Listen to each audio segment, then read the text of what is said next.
नमस्कार, आप देख रहे हैं आज तक। आपके साथ मैं हूं सईद अंसारी। सांसों को थामने वाली ऑक्सीजन पर देश भर में चीख पुकार और चीत्कार मचा है। दिल्ली के जयपुर गोल्डन अस्पताल में ऑक्सीजन की कमी से 25 मरीजों की मौत हो गई।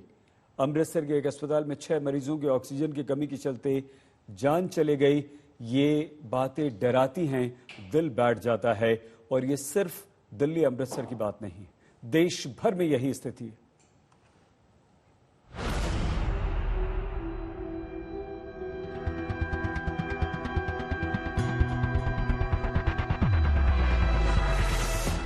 जिस ऑक्सीजन पर आपकी हमारी सबकी जिंदगी की आस टिकी है, ये नकारा सिस्टम उसका इंतजाम करने में भी नाकाम है। 1000 रुपया रोज दे रहे सरकार। हमारी बहन हिंद हॉस्पिटल में एडमिट है साहब, वो नहीं गाड़ी खड़ी कर दे, भूखे प्यासे पड़े हैं। लोग बहुत मजबूर हैं, बहुत दूर दूर से आए हुए हैं और ऑक्सीजन गाड़ी से वहाँ पे पुलिस प्रशासन हम लोगों को जाने कैसे रोक रोक के पूरा दिन हो गया हमको आते आते। कुछ सोचो, मैं तो सारे हाथ जोड़ रहा हूँ, जो बैठे हैं ऊपर सरकार बैठे, मैं हाथ जोड़ रहा हूँ, कुछ कर लो, कुछ कर लो। ना तो रोडों पे ना यही हाल मिलेगा, रोडों पे हाथ जोड़ रहा हूँ, रिक्वेस्ट कर रहा हूँ, रिक्वेस्ट कर रहा हूँ। 20-25 सिलेंडर दिलवाए जाएं, कम से कम हम लोगों की जान बचा सकें। 3 दिन हो गए हैं, दिल्ली हो, लखनऊ हो या अमृतसर, ऑक्सीजन को लेकर त्राही त्राही मची है। मरीज मिन्नतें कर रहे हैं, रिश्तेदार रो रो कर बेहाल हो रहे हैं। अस्पताल प्रशासन गुहार लगाते लगाते हार चुके हैं, लेकिन हालात बदतर होते जा रहे हैं। लानत है कि देश की राजधानी में सत्ताधीशों की नाक के नीचे ऑक्सीजन न मिलने से लोग दम तोड़ रहे हैं। दिल्ली के जयपुर गोल्डन अस्पताल के प्रबंधक साफ साफ कह रहे हैं कि ऑक्सीजन न मिलने से 25 मरीजों ने दम तोड़ दिया। आपके यहाँ फिलहाल ऑक्सीजन की स्थिति क्या है? और सर आधे घंटे की ऑक्सीजन है और इस दौरान में हमें सारा एग्जॉस्ट हो गया। अपने गैस सिलेंडर चलाए हमने। आईसीयू में क्रिटिकल एरिया में तकरीबन 20 लोगों की मौत भी होगी। आप ये कह रहे हैं कि ऑक्सीजन ना मिलने की वजह से 20 लोगों की मौत हो गई आपके अस्पताल में? हाँ जी, क्रिटिकल केयर में। आप वैसे वो पेशेंट वो सिक तो थे काफी, ये नहीं वो बचते ना बचते भगवान जानता, लेकिन उसमें वो ऑक्सीजन देने में हमारी कमी है। दिल्ली के तमाम अस्पतालों में ऑक्सीजन की आंख मिचौली चल रही है। कहीं 2 घंटे का ऑक्सीजन बचा है तो कहीं घंटे भर का। दिल्ली के अस्पताल का हाल सुनिए। हमारे पास सुबह 7 बजे 1 घंटे की ऑक्सीजन थी, मात्र 1 घंटे की। वो भी 7 से 8 के बीच में खत्म हो गई थी। 7 से 8 के बीच में हमने बहुत कोशिश की सबसे मिलने के बाद, तो हमारे पास एक चारा था कि हम ऑक्सीजन जिनको बहुत ज़्यादा नीड है तो हमने आईसीयू पेशेंट्स को देनी शुरू कर दिया है। बाकी पेशेंट को हम ऑक्सीजन सिलेंडर से सप्लाई कर रहे हैं। और अब अमृतसर का हाल देखिए। जिस शहर में आस्था की धारा बहती है, उसी शहर में सांसों की डोर टूट रही है। दावा है कि अमृतसर के नीलकंठ अस्पताल में ऑक्सीजन की कमी से 6 मरीजों की मौत हो गई। आज जो इधर जितनी भी डेथ हुई है इनकी वजह से हुई है, हमारे पास प्रूफ है। रीजन हम इधर ही थे सारे, जो इनके पेशेंट थे ना, वो स्टाफ नर्स थी, जहाँ कोई भी जूनियर डॉक्टर थे, हाथ जोड़ रहे थे कि हमें किसी तरह बचा लो। तो वैसे जैसे हमने जो रात में जो महसूस किया है ना कि ये इंसानियत खत्म हो चुकी है। शहर शहर का यही हाल है। अदद ऑक्सीजन का इंतजाम करने में पूरा तंत्र नाकाम रहा है। लोग खून के आंसू रो रहे हैं क्योंकि जान बचाने वाली ऑक्सीजन मयसर नहीं हो रहा। अमृतसर से अमित शर्मा के साथ पंकज जैन, दिल्ली आज तक। दिल्ली के कई और अस्पतालों में भी ऑक्सीजन की भारी कमी बताई जा रही है। अस्पताल प्रशासन लगातार ऑक्सीजन की सप्लाई सुनिश्चित करने की गुहार लगा रहे हैं, लेकिन स्थिति लगातार बिगड़ती जा रही है और ये डराती है। करो, शिफ्ट करो, इस पे लिटाओ जल्दी। चलो चलो, अम्बू करो, अम्बू करो करो, अम्बू अम्बू चलो, ऑटो तक लेके जाओ, ऑटो तक। जब सांसों पर संकट आ जाए तो आलम क्या होता है, आप इन तस्वीरों को देखकर समझ सकते हैं।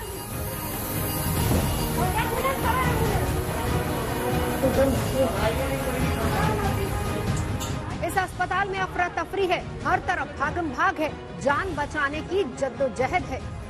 चलो लेके। डॉक्टर मरीजों को लेकर भाग रहे हैं क्योंकि इस अस्पताल में ऑक्सीजन का पूरा स्टॉक खत्म हो गया। यहाँ भर्ती मरीजों की सांसों पर सवाल खड़ा हो गया। एक एक पल जिंदगी बचाना मुश्किल हो रहा है। नर्सिंग स्टाफ, डॉक्टर्स की पूरी टीम मरीजों की जिंदगी बचाने में जुट गई।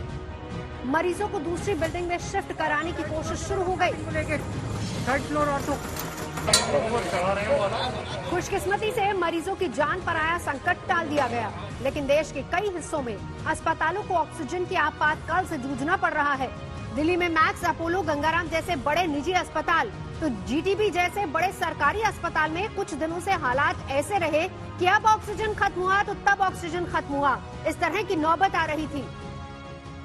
तमाम छोटे बड़े अस्पताल सरकार से लगातार गुहार लगाते रहे कि ऑक्सीजन सिलेंडर कम है और कोविड के मरीजों को तकलीफ हो रही है। कई अस्पतालों में जैसे गंगाराम, एलएनजेपी और जयपुर गोल्डन में तत्काल सिलेंडर की व्यवस्था की गई, जो देर रात तक वहां पर पहुंची। इसके बावजूद कई छोटे अस्पताल अभी भी सिलेंडर को लेकर के जद्दोजहद कर रहे हैं। तमाम जगह से, छोटी जगहों से सिलेंडर जुगाड़ कर रहे हैं और उसके बाद मरीजों तक सिलेंडर, ऑक्सीजन पहुंचाया जा रहा है। यूपी के कई शहर भी ऑक्सीजन की कमी से जूझते रहे। राहत की बात यह है कि बोकारो से ऑक्सीजन की पहली खेप लखनऊ पहुंच चुकी है। लखनऊ को चंद घंटों के लिए ऑक्सीजन मिल तो गई, लेकिन आगे की चुनौती अब मुंह बाय खड़ी है। ऑक्सीजन है और कहां कहां इस्तेमाल हो रहा है? ये इसमें करीब 30 मैट्रिक टन ऑक्सीजन है और ये यहीं इस्तेमाल होगा अभी लखनऊ में।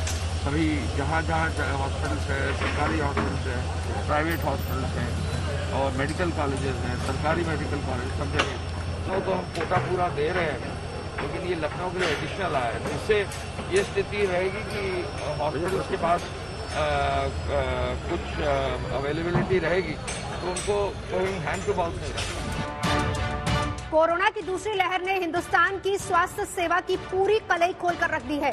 संक्रमण की सुनामी जारी है, आंकड़े आसमान छू रहे हैं, अस्पताल चरमरा गए हैं, बिस्तरों की महामारी है, दवाइयों की कालाबाजारी है और तो और ऑक्सीजन के भी लाले हैं, क्योंकि जिम्मेदारियों पर पड़ गए ताले हैं। दिल्ली से हिमांशु मिश्रा के साथ आज तक ब्यूरो। दिल्ली में स्वास्थ्य व्यवस्था पूरी तरह से लगता है चरमरा गई है। अस्पताल में बिस्तरों के लिए युद्ध चल रहा है, मरीज मारे मारे फिर रहे हैं और अब तो स्थिति ये आ गई है कि खुले आसमान के नीचे इलाज कराना पड़ रहा है, और वो भी देश की राजधानी दिल्ली में।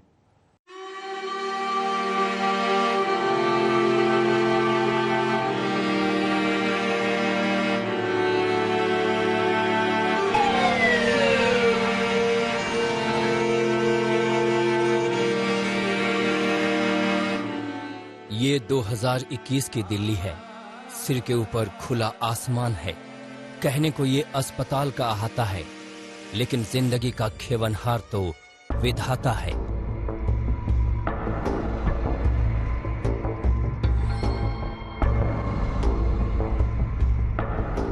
दिल्ली के गुरु तेग बहादुर अस्पताल में सब कुछ वाहे गुरु के हवाले है।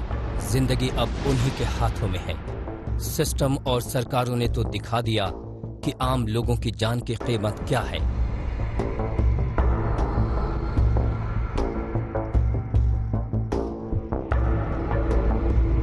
न्यू इंडिया की उम्मीदों पर तमाचा जड़ती ये तस्वीरें इसी दिल्ली की हैं।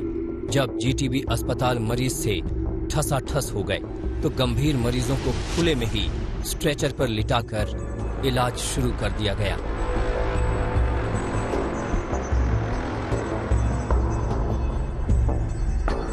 दिल्ली अपनी बेबसी पर रो रही है और रो रहे हैं वो लोग जिनका कोई न कोई कोरोना की चपेट में आ गया है। ये राजकुमार हैं जो सिस्टम के आगे लाचार है।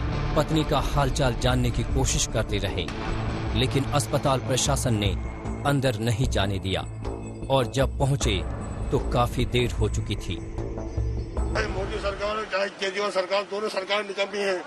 चाहे मोदी केजरीवाल, दोनों निकम्मी सरकार ने नहीं करी, सब मर जाएगी, पिछली खत्म हो जाएगी। ये नहीं सुनते अपने को चुनाव करवाना है, गली गली पूरे हिंदुस्तान फैला रहे चुनाव करा करके। चुनाव क्या करवाना है? यहाँ पवनी मर रामला मैदान खाली पड़ा, वहाँ लगवा दो बेड। पैसे कमी नहीं जनता को, आप क्यों लोगों को परेशान कर रहे हो? मेरी बीवी चली गई और को बदला रहो। दिल्ली में कोरोना मरीजों का इलाज राम भरोसे है। यहाँ तक कि लोगों को एम्बुलेंस तक नहीं मिल रही है। ऑटो, बैटरी रिक्शा और टैक्सी में मरीजों को लाना पड़ रहा है। बात तब भी नहीं बन रही है। अस्पतालों में कहीं बेड नहीं है तो कहीं ऑक्सीजन का टोटा है। मरीज तड़प रहे हैं। आधे दिल्ली से ज्यादा हॉस्पिटल में बस एक ही जवाब है, बेड नहीं है, बेड नहीं है, बेड नहीं है। अभी एक पेशेंट मेरे घर में पड़ा, मेरा लड़का, अब इसको देखो उसको देखो, बहुत परेशान हो रहा, बहुत ज्यादा। अभी कहीं एडमिट हो जाए तो उसको देखो मैं। अभी हमारा भी पता नहीं क्या होगा क्या नहीं होगा। कुछ सोचो, मैं तो सारे हाथ जोड़ रहा हूँ। जो बैठे हैं ऊपर सरकार बैठे, मैं हाथ जोड़ रहा हूँ।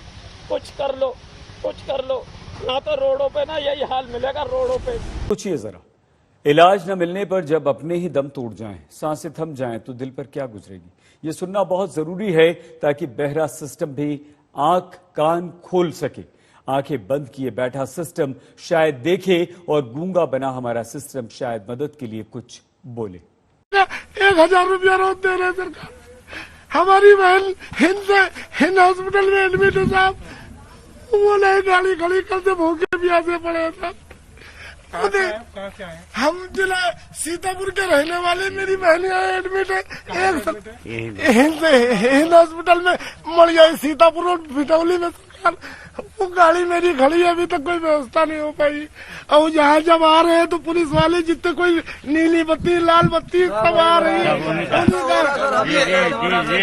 एक हमारा और 200 एम्बुलेंस लिए खड़ा है बेचारा, वो भी कल से राउंड मार रहा है।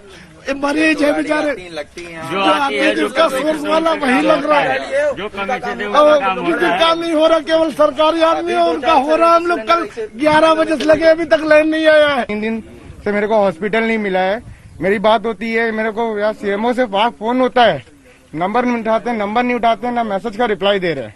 दूसरी बात, ये इतने बड़े मतलब पूरा ऊपर से भी बात हो रही है और यहाँ पे किसी को नहीं दिया। यहाँ से मैंने हरदोई में जाके शिफ्ट किया था, वहाँ पे भी आज भी ऑक्सीजन नहीं मिली। हरदोई में कल पूरे यूपी में नहीं मिली है, ठीक है।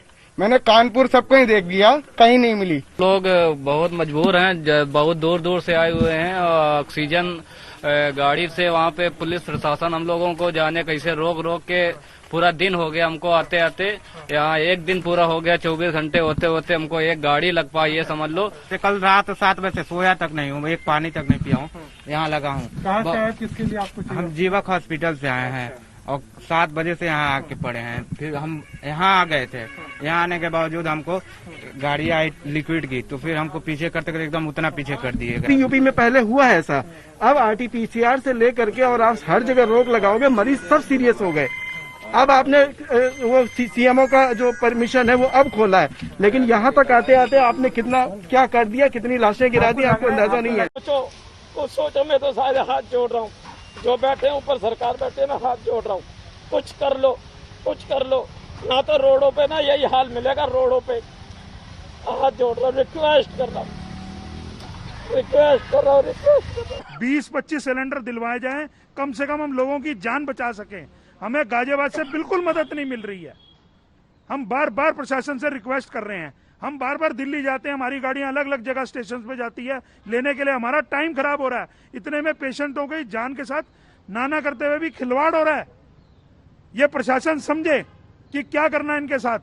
साला है, बहुत संक्रमित है और अभी फिलहाल सदर हॉस्पिटल में एडमिट है, ठीक है।